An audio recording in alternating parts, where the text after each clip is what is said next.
ఈ మధ్య ఇశ్రాయేలుకి ఒళ్ళు తెలియకుండా ప్రవర్తిస్తుంది అని అలా వదిలేయి అన్నాడు. ఇశ్రాయేలు దేశాన్ని దేవుడు చరిత్రలో ఆ రోజుల్లో వదిలేస్తే ఏమైందో తెలుసా? ఒలిసికిపోయారు, మొత్తం యవనస్తులతో సహా ఈడ్చుకుపోయారు. అంటే కొన్నిసార్లు దేవుడు ఇక ఏమండంటే ఇక ఏమి అనడు, చెబుతాడు సేవకుల ద్వారా, వినలేదా? రెండవసారి చెప్తాడు, వినలేదా? మూడవసారి చెప్తాడు, వినలేదా? నాలుగవసారి చెప్తాడు, వినలేదా? ఇక ఎన్నిసార్లు చెప్పినా వినడం లేదా? వదిలేస్తాడు. చెప్పి చెప్పి వినకపోతే వదిలేస్తాడు. ఎన్నిసార్లు చెప్పినా వినకపోతే బైబిల్లో ఏముందో చెప్పండి? చెప్పా చేయకుండా హఠాత్తుగా మరణంలో పడతాం.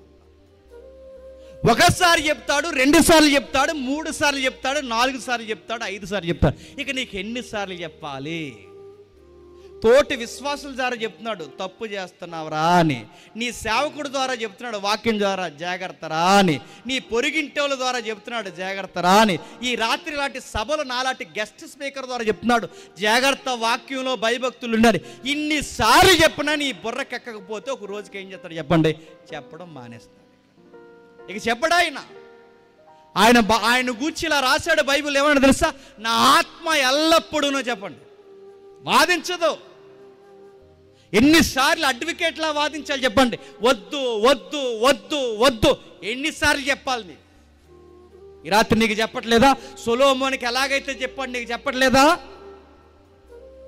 మనకు తెలుసు సినిమాలు చూడకూడదు కానీ చూద్దాం. ఎంత భయం లేదో నీకు. మనకు తెలుసు పనికి మాలిన మాటలు మాట్లాడకూడదని, కానీ చెప్పండి మాట్లాడతాం. మనకు తెలుసు కొన్ని మూఢనమ్మక ఆచారాలు చేయకూడదని, కానీ చెప్పండి చేస్తాం.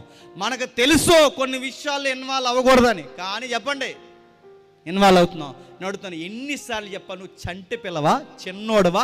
నడుతున్నాను. ఇన్ని సంవత్సరాలు నువ్వు చర్చికి వచ్చిన తర్వాత నీకు మత్తయి సువార్త అంటే ఏంటో తెలుసు, మార్కు సువార్త అంటే ఏంటో తెలుసు, చివరి సువార్త యోహాను అంటే ఏంటో తెలుసు, అపోస్తల కార్యం అంటే ఏంటో తెలుసు, పత్రికలు తెలుసు, పాత నిబంధన తెలుసు, క్రొత్త నిబంధన తెలుసు, ప్రసంగాలు తెలుసు, సంఘాలు తెలుసు, ఏ సంఘం ఎలా ఉంటుందో తెలుసు. నీకు ఇన్ని తెలిసినా పోరంపోగు పనులు చేస్తున్నావంటే నీకు మళ్ళీ దేవుడు చెప్పాలా?